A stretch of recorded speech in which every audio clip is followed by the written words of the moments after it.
ma'am, we can start. Good evening. Good evening, everyone, and welcome today for the meeting today evening, which is Manthan on 12th of January. This is the agenda for the meeting today.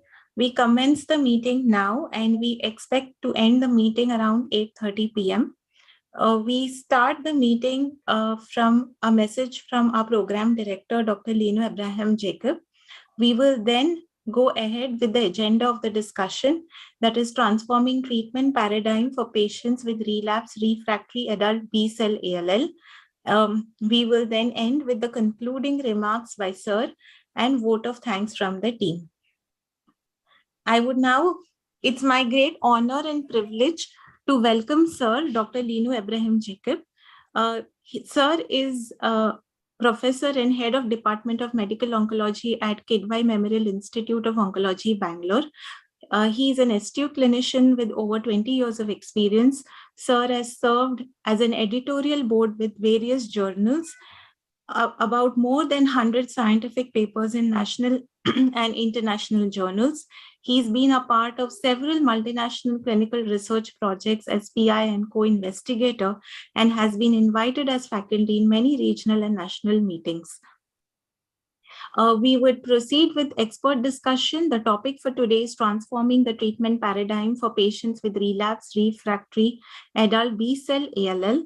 And it's my honor to welcome Sir Dr. Santosh Devdas. He's an Assistant Professor of Medical Oncology and BMT Physician at HCG Hospital and Research Center, Bangalore. We also have an expert panel, and it's our honor to welcome Dr. Smita Saldana. Ma'am is Assistant Professor, Department of Medical Oncology, Kidwai Memorial Institute of Oncology, Bangalore. Sir Dr. Aditya Murli, he is Consultant Medical Oncologist, Aster CMI Hospital, Bangalore. And Sir Dr. Vipul Doshi, Consultant Medical Oncologist, Solapur Cancer Center in Solapur. Thank you so much, everyone, for joining the meeting today. I now hand over to Dr. Jacob to say a few words before we commence the meeting. Sir, over to you. Yeah, thank you. So, good evening, everyone. At the outset, I thank Faiza and its team for hosting this Manthan meeting. We all will agree that treating acute leukemias, be it ALL or AML, is difficult and tiring. The outcomes are universally poor. And if such patients relapse, things become even more difficult. So how to deal with such patients, how we should approach such patients, what should be our aim, how we take the treatment to a logical conclusion in such patients, that is specifically the relapsed refractory adult B-cell ALL. We will discuss today through a panel discussion, which will be moderated by Dr. Santosh Devdas, Assistant Professor of Medical Oncology and BMT Physician at MS Ramaiah Medical College. So I invite Dr. Santosh to take forward the proceedings.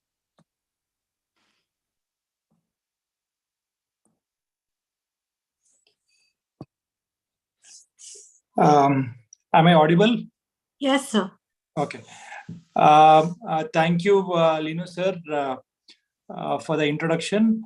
And without wasting much time, I will dwell into the molecule for discussion today, inotuzumab, and how it has transformed the treatment paradigm for patients with relapsed refractory adult B-cell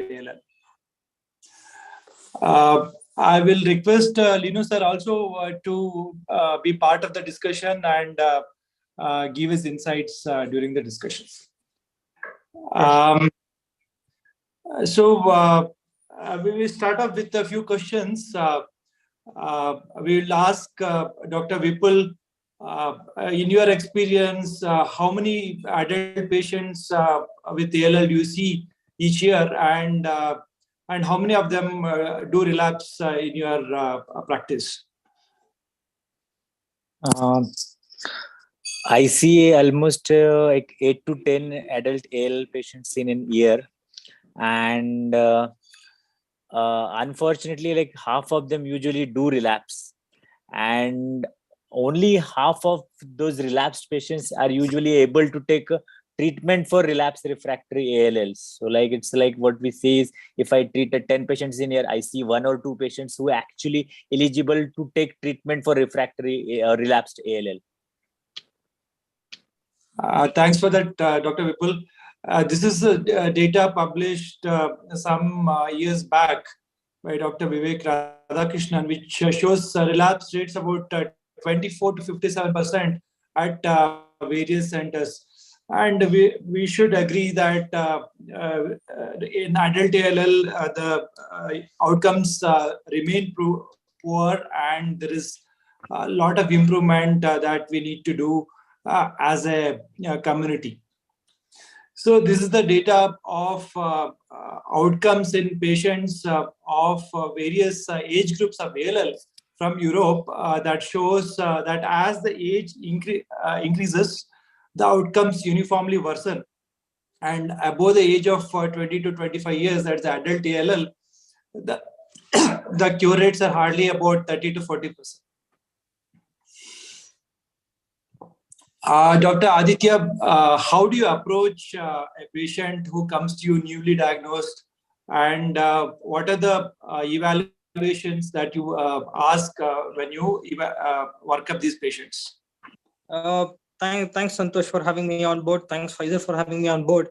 As with any other leukemia, more often than not, patients do come to me with some sort of an idea that this is going wrong. So either a physician or a GP would send the case to us, and they would generally come with a CBC and a peripheral smear. But as a part of any and all routine evaluation, definitely do complete blood counts, renal liver function parameters, viral markers, uric acid levels. Very important, because ALLs, especially TALs, are the ones who in whom there is a chance of having some kind of a tumor lysis also, even at presentation. Subsequent to doing these bloods, if a peripheral smear has not been done, we will do a peripheral smear. Usually a chest X-ray for sure, but if it's a TALL, we might be inclined to do even a CT scan of the chest, just to see if there is something else going on in terms of mediastinal mass. In terms of establishing a diagnosis, it would be definitely a bone marrow aspiration and a biopsy. The bone marrow sample will be sent for a flow cytometry panel. The flow cytometry panel is a full panel, including CD19, 22, the whole works. All of them will be there on this. Along with this, risk stratification, conventional karyotyping will be done. I don't normally do a fish panel, but I definitely send a separate BCR-ABL also on day one, just because if we can pick up BCR-ABL initially, that will make some difference in terms of treatments. This is what I do in my practice, Dr. Santosh. Okay, thank you, Aditya. Sir, Linu sir, I just want your insights on this.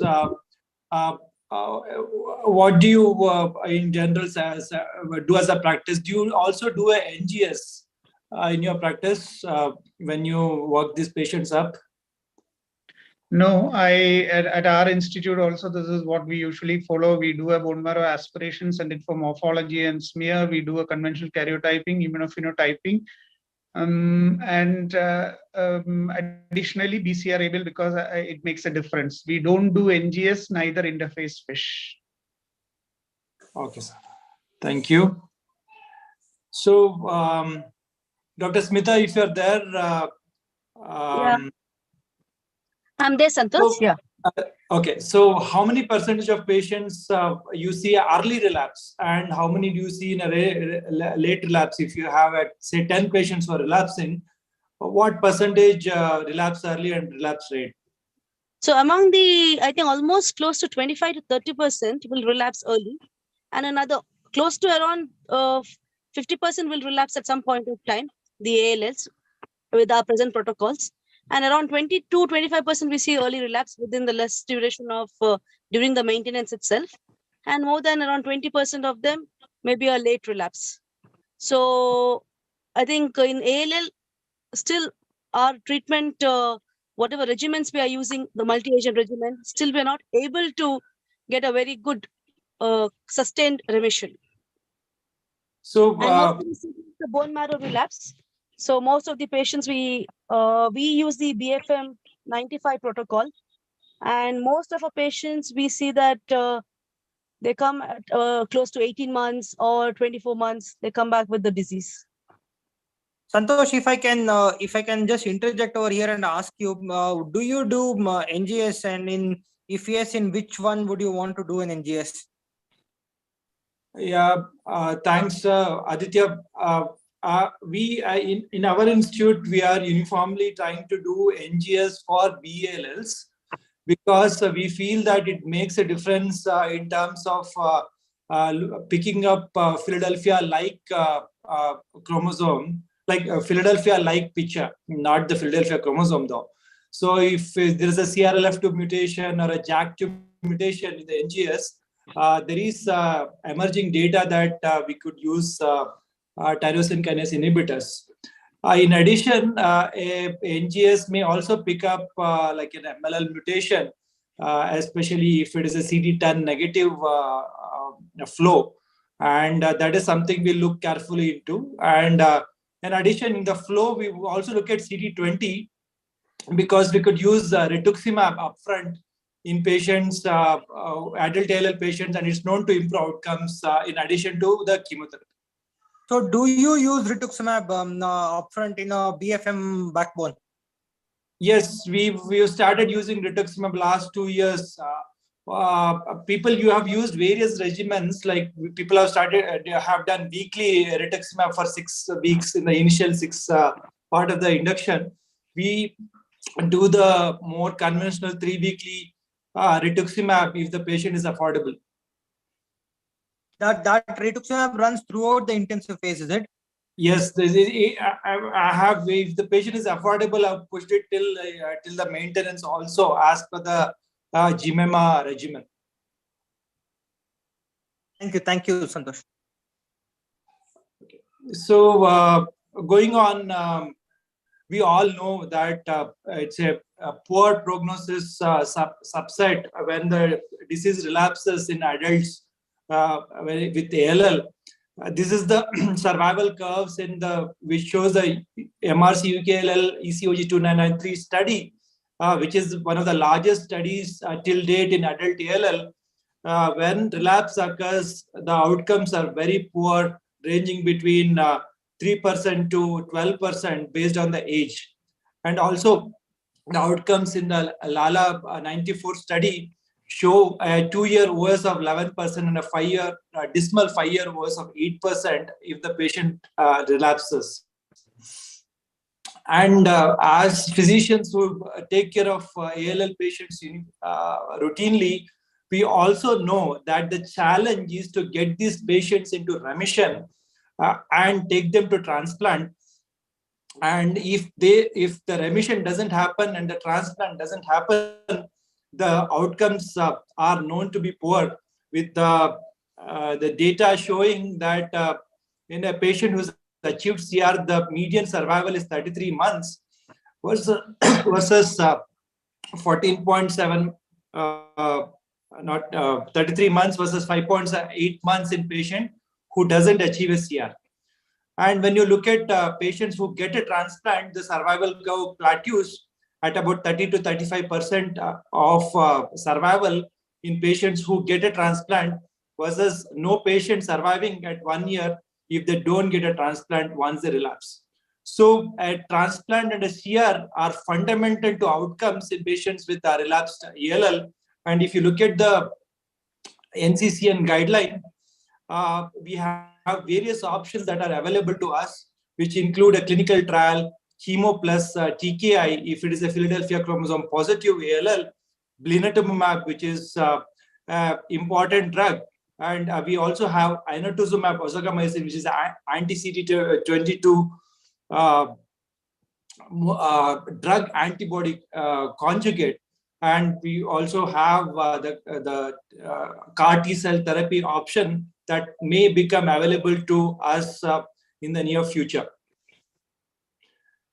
Coming to the transplant being a very important part of treatment in patients with relapsed ALL, OS of patients who get a transplant is nearly 40% versus 0% if they don't get a transplant. This is the data that I showed previously.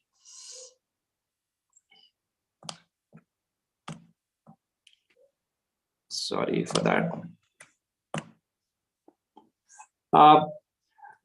Coming on to next set of questions. Linu sir, when you see a patient with relapsed refractory ALL in an adult patient, what are the goals of treatment that you set going forward? Yeah, so relapsed patients, I think, have very bad prognosis. I think the only options before them would be to reinduce them into a remission and probably into MRD negativity and then take up for a transplant. So I think that is the only chance for them. Otherwise, the outcomes are poor. Yes, I agree with you, sir. The MRD negativity is an important goal when we see these patients.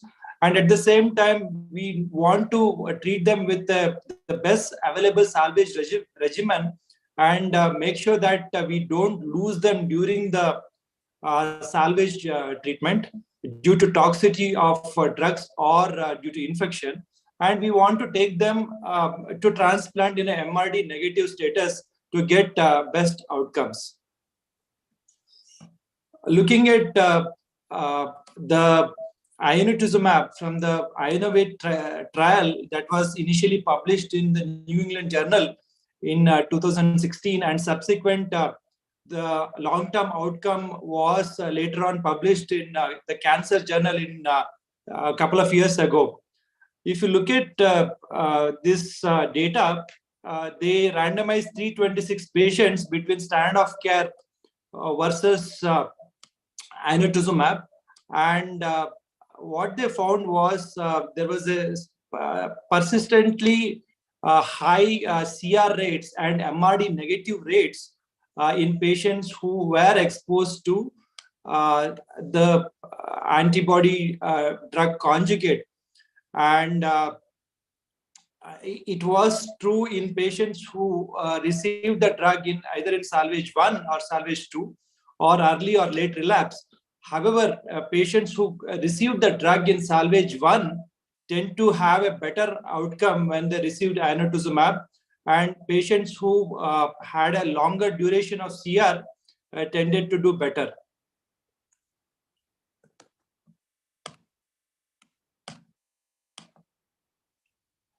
So, inotuzumab was associated with better MRD negative rates. Among the 164 patients who were treated with inotuzumab, 63% remained in MRD negative status at the end of treatment. However, it is important to note that 16 patients among the 162 who received inotuzumab lost the MRD negative status if they were continued on the same drug. So it is important to remember that once you achieve the MRD negative status, either it is after cycle 1 or cycle 2, it is important to take these patients for transplant and not wait, continuing to give the same regimen.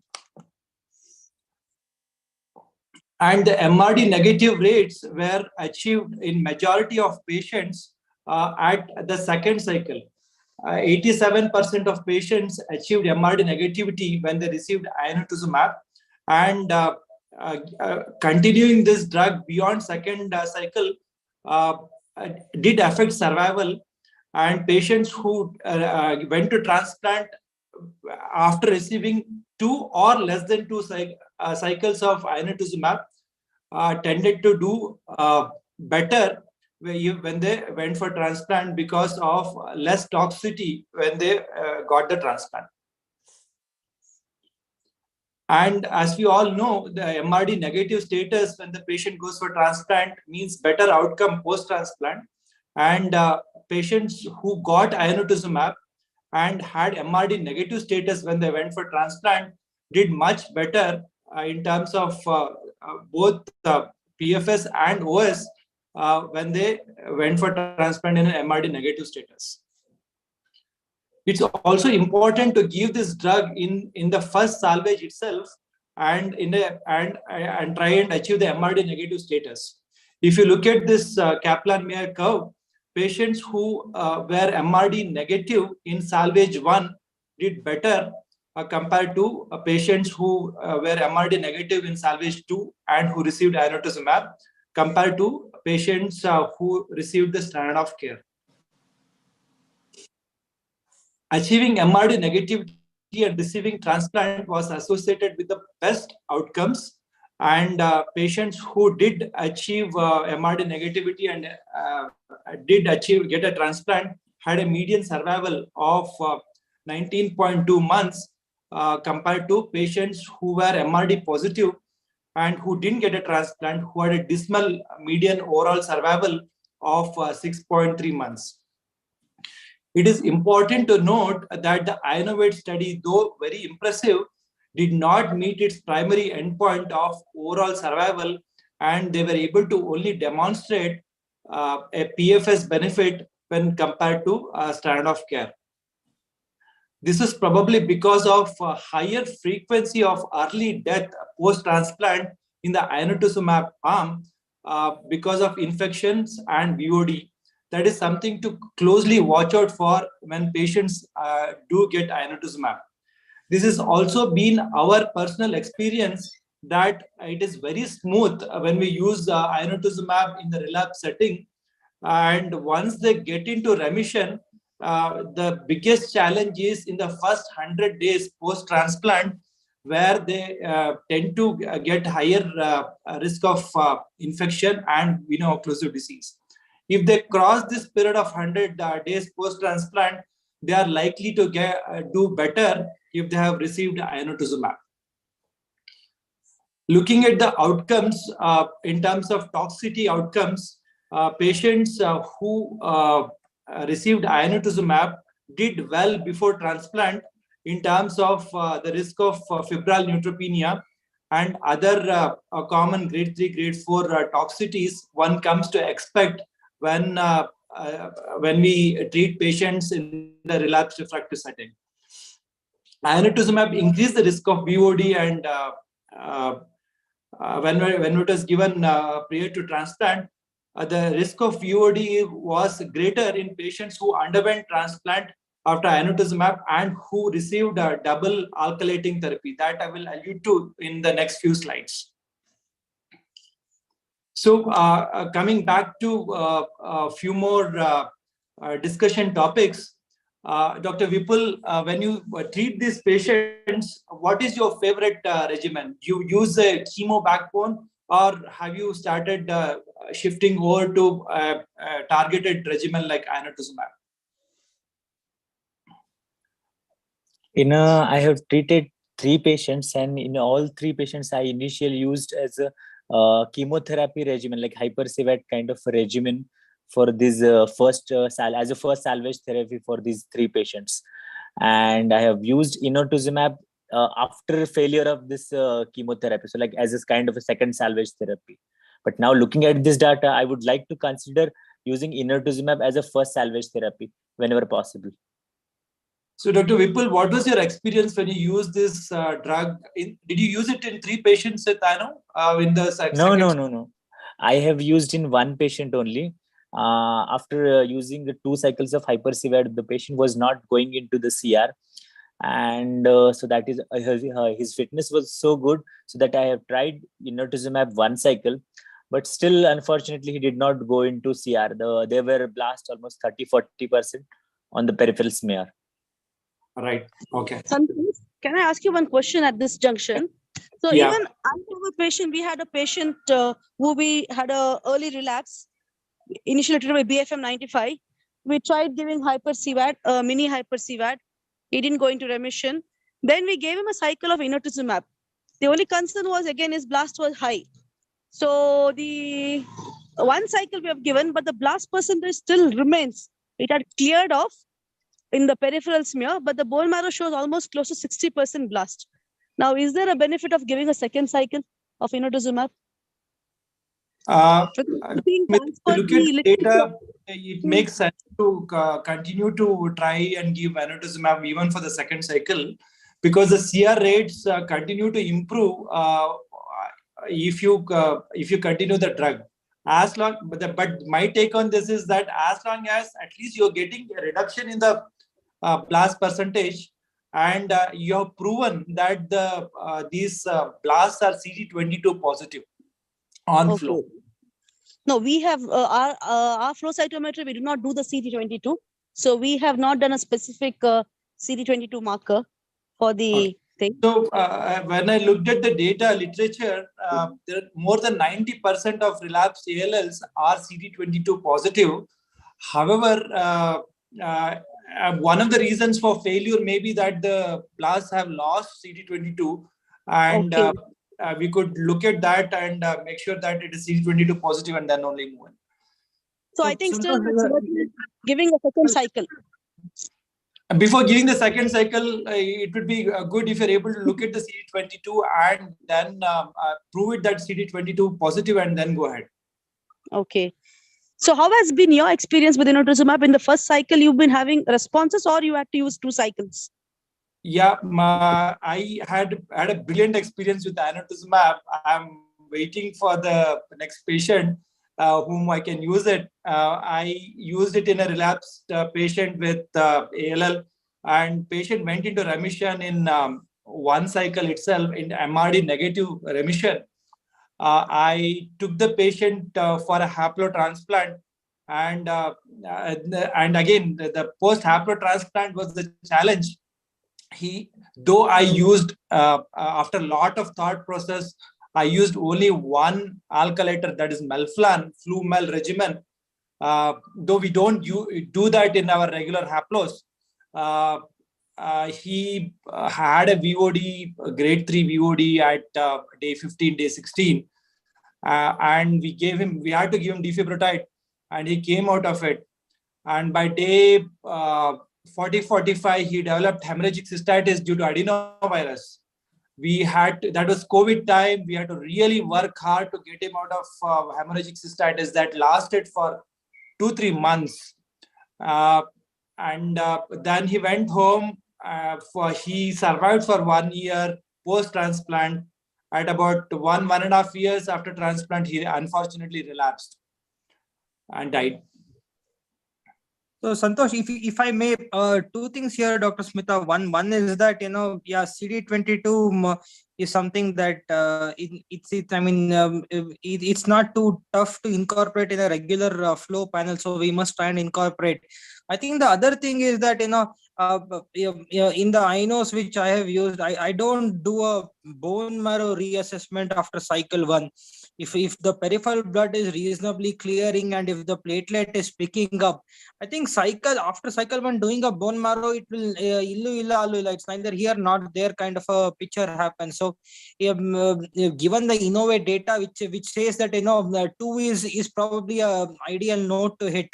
2 is post-2 reassessment is something that we should try and target. That's one.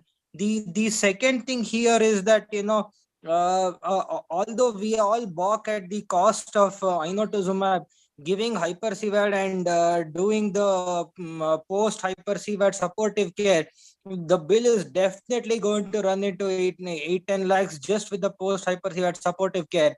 However, with INO, smooth as a whistle. So in terms of monetary also, I don't think salvage chemo is going to be any less expensive than inotuzumab here. Agree with you, Dr. Aditya. Agreed. And as Santosh said, same problem with me also. I'm doing haplo now for a relapsed guy. He's on full-blown VOD, so full bum on fire. So can't help it. That's the reason why I think inotuzumab, the more we use, the more we learn that as easy as it is for us to get an MRD negativity, doing a transplant post, that is absolute pain. Yeah, thanks Aditya for that. only Aditya, by only difference with you in that point that you raised is that I would like to do a bone marrow at the end of one cycle only because the more the inotuzumab you give, the more the risk of VOD post transplant.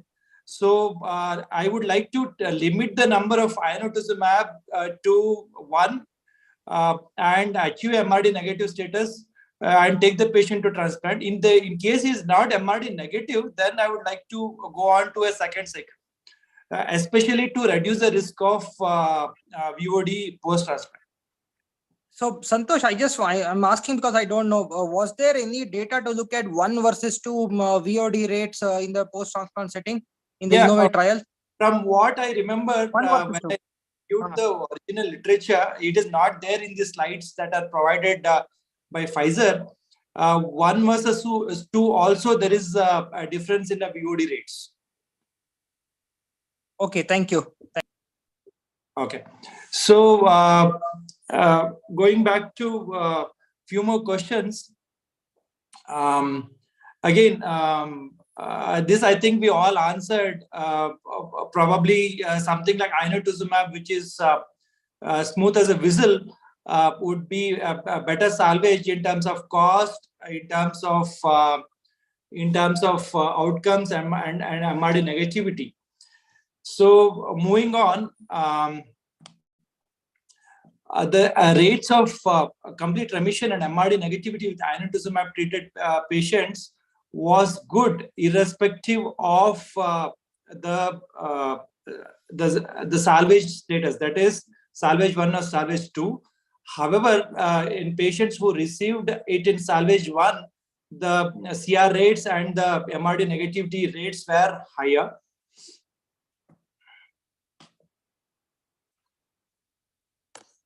So if you look at the survival curves and compare it with the ECOG 2993 UKLL trial survival curves, there is a dramatic improvement in the survival when inotuzumab followed by transplant is considered as a treatment option, where at 24 months there is a 25.9% overall survival in these patients, and obviously this is much better compared to the historical data.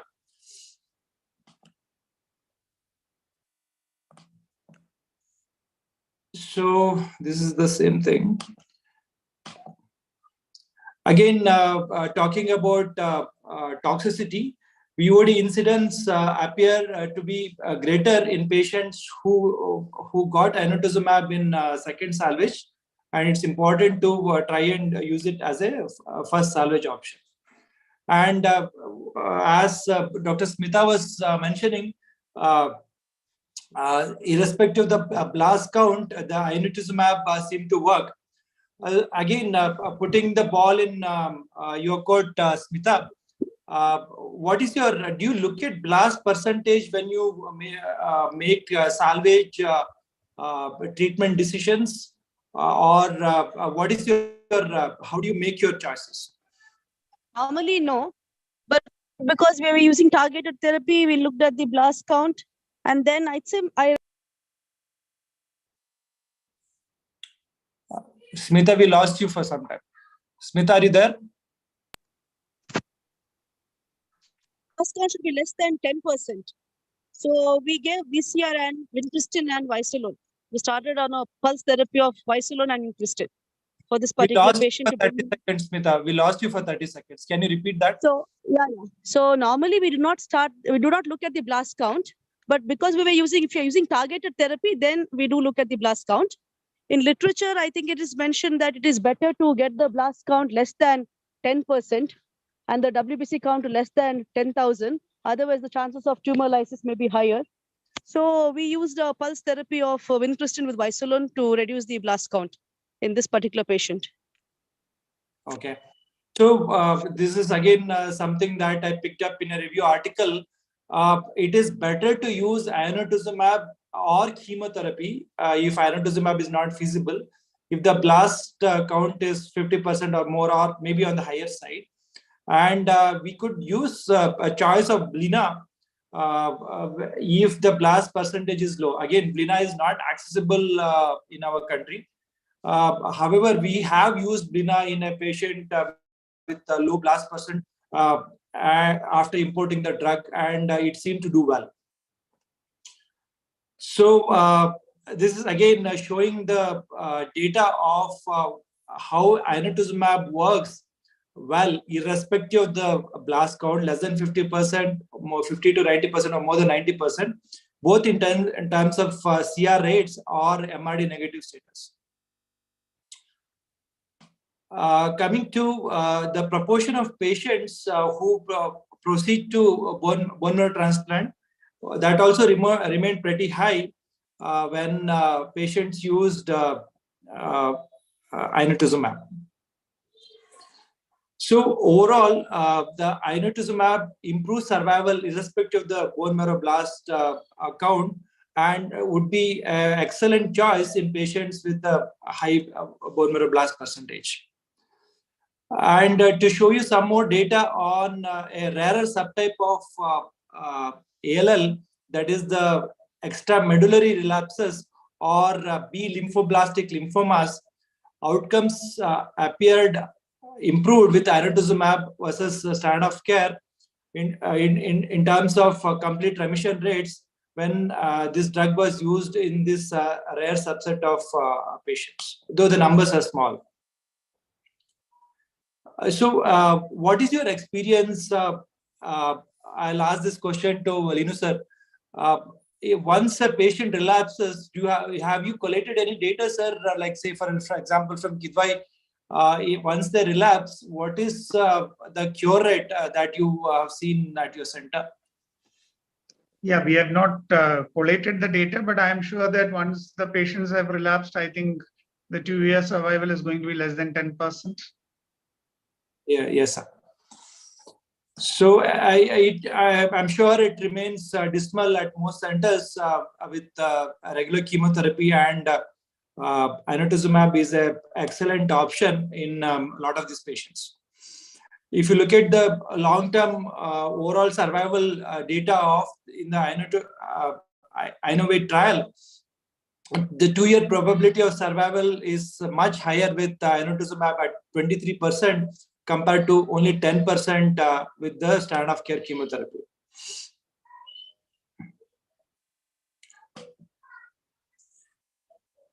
So both when you use inotuzumab and with chemotherapy, what are the common side effects you face and how you deal with these side effects? I'll ask this question to Dr. Vipul.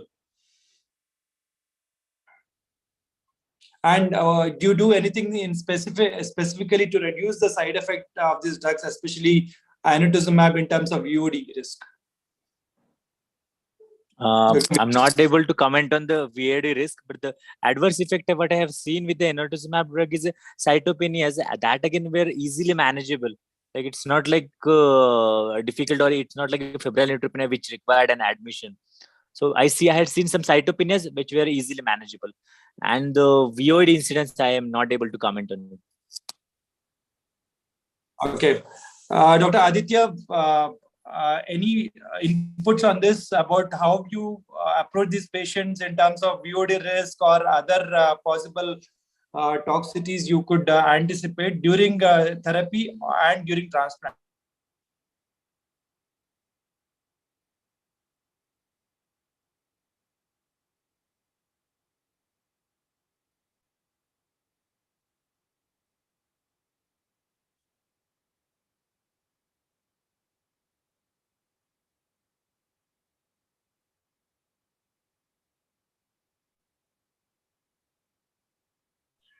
Hello, sir, Dr. Santosh. We are not able to hear you.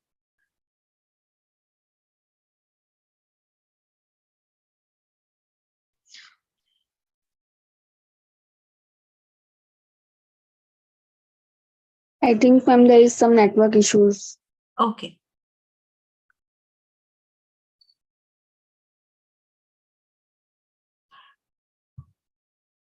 We'll try to contact doctor on his phone and see Yeah.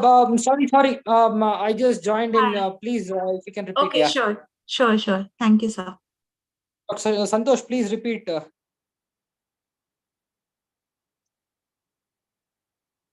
Hello.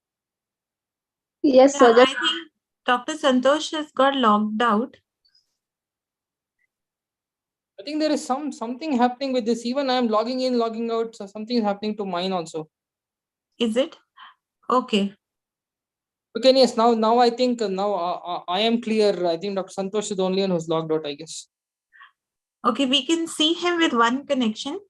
Santosh Reddy, can you please? Hello, sir. We can hear you now. ಅದೇ ಏನೋ ಆಗಿದೆ ಒಂದು ನಿಮಿಷ. Sir, we can hear you now. Dr. Santosh, we can hear you. Hello. Yeah, Rashmi ma'am, doctor logged in again. Some network issue is there. Okay.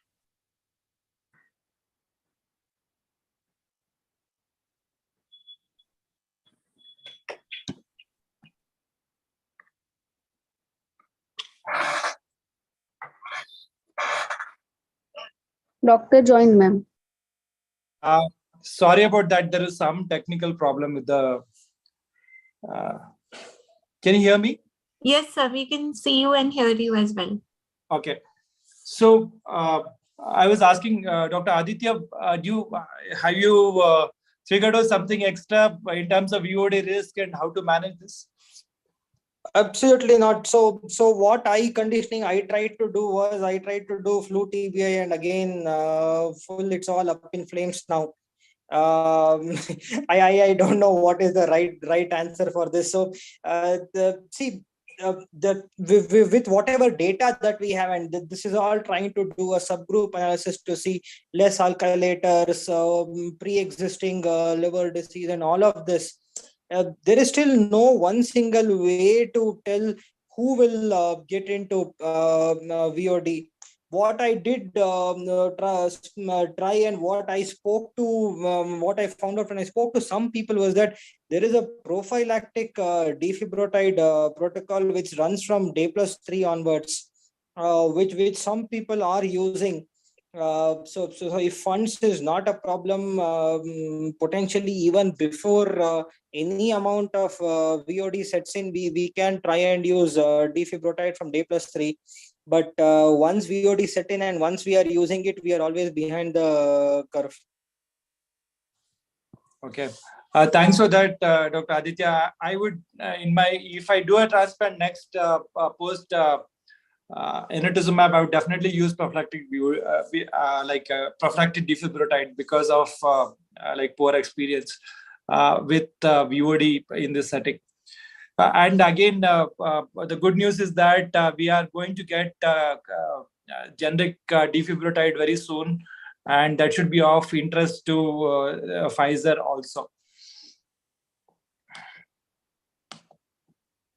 So looking at the INO-VATE data of VOD risk, in the long-term follow-up, the VOD rates were up to 23% after this drug was used, and the median time to development of VOD was 15 days. And patients who received dual alkylator conditioning therapy had a higher risk of developing VOD, and pre-transplant bilirubin of which is more than upper limit of normal had a higher risk of developing VOD. And again, looking at the incidence of VOD by the number of cycles that the patient received, if they received only one cycle, it was 8.3%. Cycle 2, it was 18.5%. If they received 3 cycles, it's 23%, and more than 4 to 6 cycles, it was nearly 40% risk of developing VOD. Again, there are various recommendations put forward to reduce the risk of VOD. For all patients who get a transplant, we do a EBMT risk scoring of VOD. There's a risk calculator that tells you what is the risk of VOD in that particular patient. And in terms of that is for us to assess the risk. There are obviously various things one can do, that is to avoid dual alkylating agents, use of prophylactic arsodiol and defibrotide that Dr. Aditya was alluding to, and avoidance of hepatotoxic agents like voriconazole or posaconazoles. If we perceive a higher risk of VOD, we go on to use micafungin prophylaxis rather than use azoles as antifungal prophylaxis. In patients proceeding to transplant, we try and limit the INO to less than 2 cycles.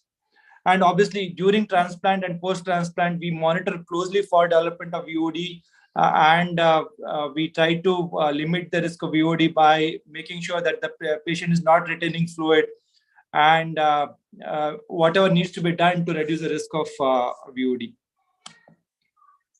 Santosh, So coming, if I may just, sorry, just 1 second here. Another point is, I don't know whether this data or this thinking is correct. What is the duration gap? That is there a data to say that you delay the transplant maybe 4 weeks or 6 weeks from the last dose of INO?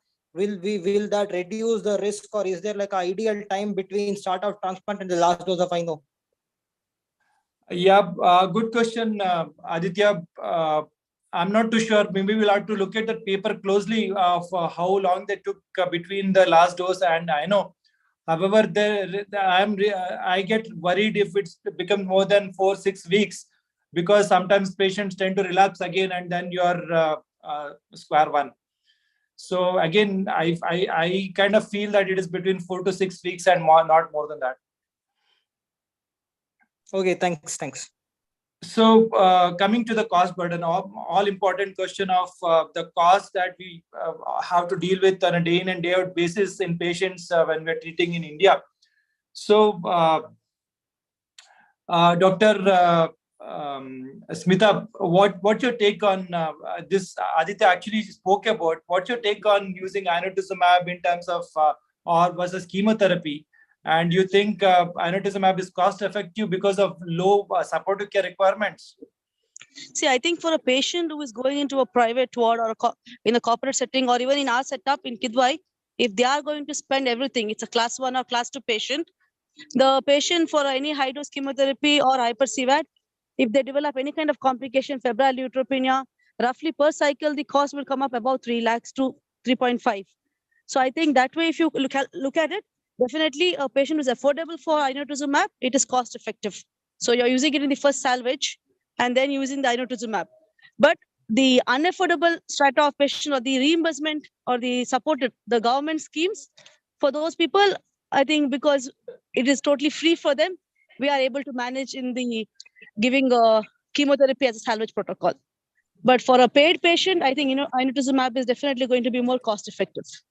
Because my patient is sorry, Dr. Smita, sorry, but that will also be a cost to the institute there, right? Even if institute is subsidizing. The problem is the patient cannot afford the inotuzumab. The institute is not going to support the targeted therapy. So we don't have any other option. Yeah, so yeah, very good point, Dr. Smita. And I agree with Aditya also that there is a cost to the hospital or the institute. However, in a resource limited setting, it makes sense to use chemotherapy if they can't afford inotuzumab. And in a corporate private hospital, when the median time to median hospitalization days are hardly a week with inotuzumab. For example, in my patient, I never admitted the patient. A patient came on daycare and went for day 1, day 8, and day 15, and he was in remission. So it definitely makes sense to use inotuzumab because of reduced hospitalization, reduced supportive care requirement that we need to do prior to transplant. So coming to some recent data with inotuzumab, this is data from Europe that looked at outcome of relapsed refractory acute BALLs with extramedullary disease receiving inotuzumab. And the extramedullary disease was at various sites, including lymph nodes, GIT, bones, the genitals, the mediastinal region, nasopharynx, CNS, etc. And they demonstrated excellent outcomes when inotuzumab was used in the extramedullary disease relapse site, with a complete remission rates of 41% at one cycle and 56% when it was used for 2 cycles, and a similar outcome of about 23% 2-year overall survivals when patient received allogeneic stem cell transplant post induction with inotuzumab. With this, I end the topic, and I'm happy to have further discussions. I hand it over to Linu sir. Yeah, thank you, Dr. Santosh, for generating that excellent discussion. So if there are no further questions or further discussions, then we shall conclude. Any other questions or any other points any of the panel members wants to make?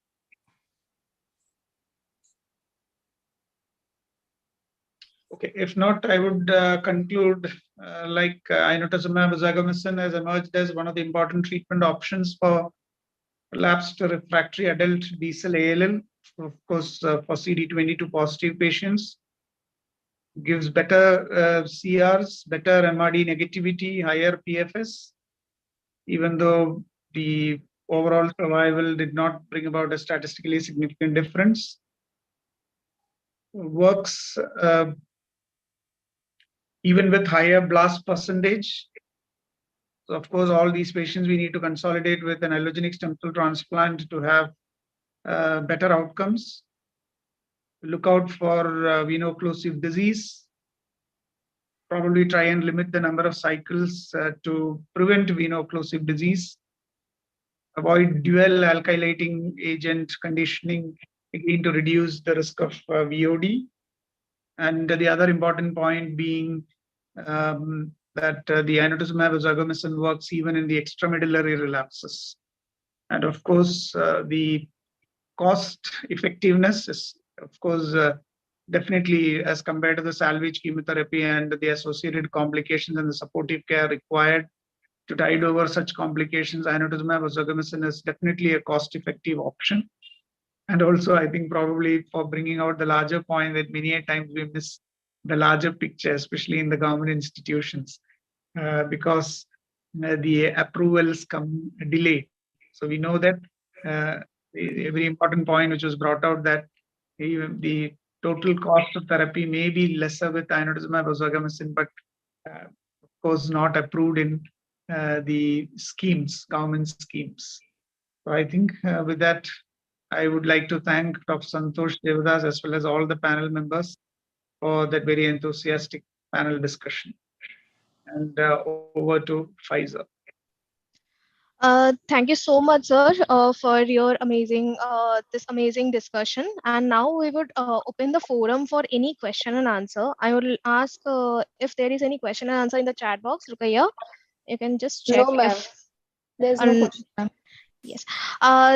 So I would request all the panelists to summarize this amazing session. What is their feedback, and take a message for all those attendees who have actually attended from all over India. We can see that people from all over India has actually attended this session. Almost more than 40 attendees are there who are listening to this session. So I would request all the panelists to give their send home a message from this session, if everyone can say something.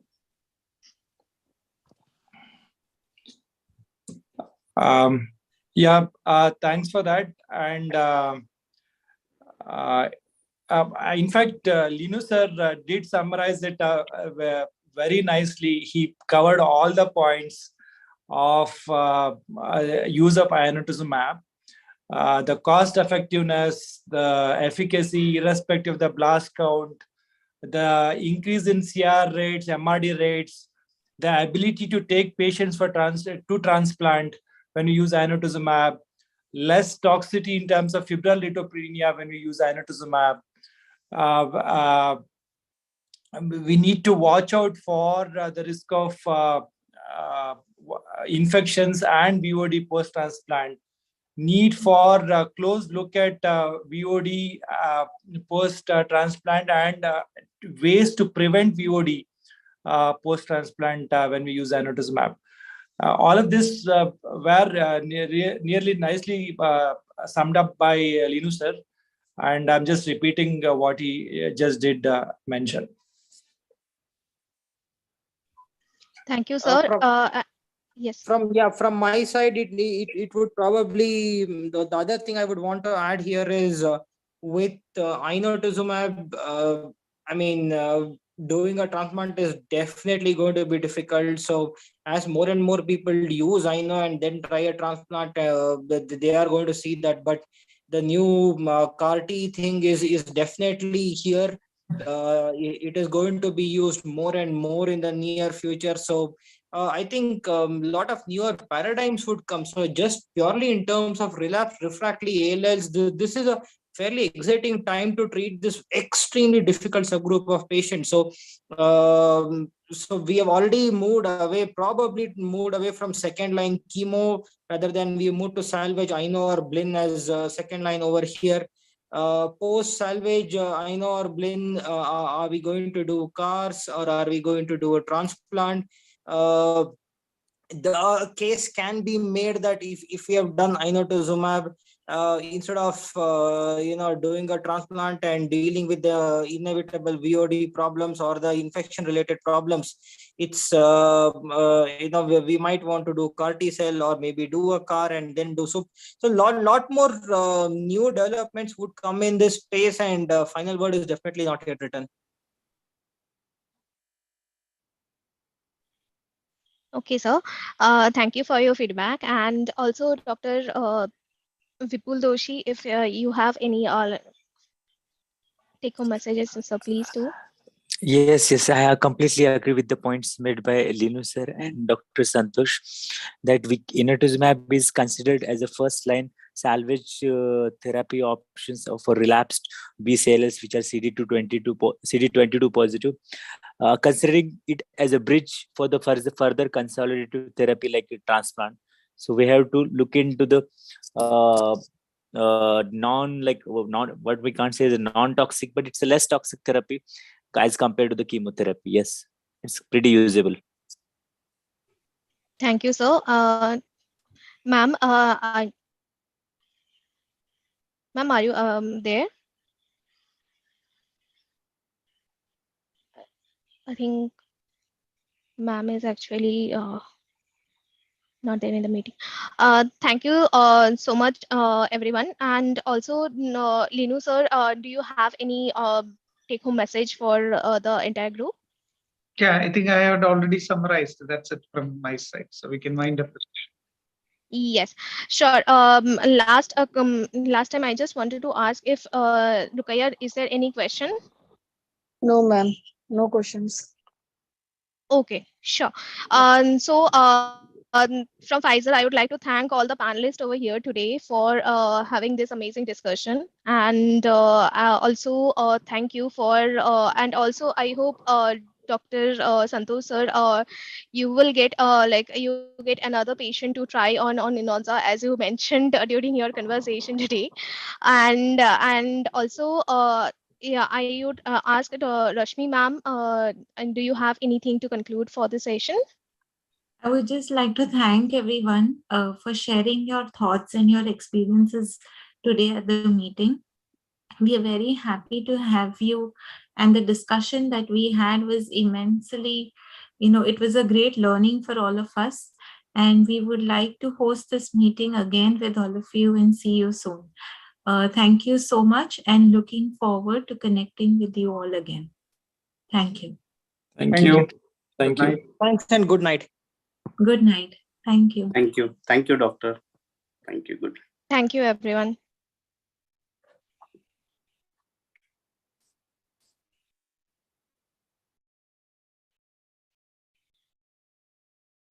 Okay, we'll disconnect. Thank you, ma'am. Bye, ma'am. Oh, ma'am. Thank you.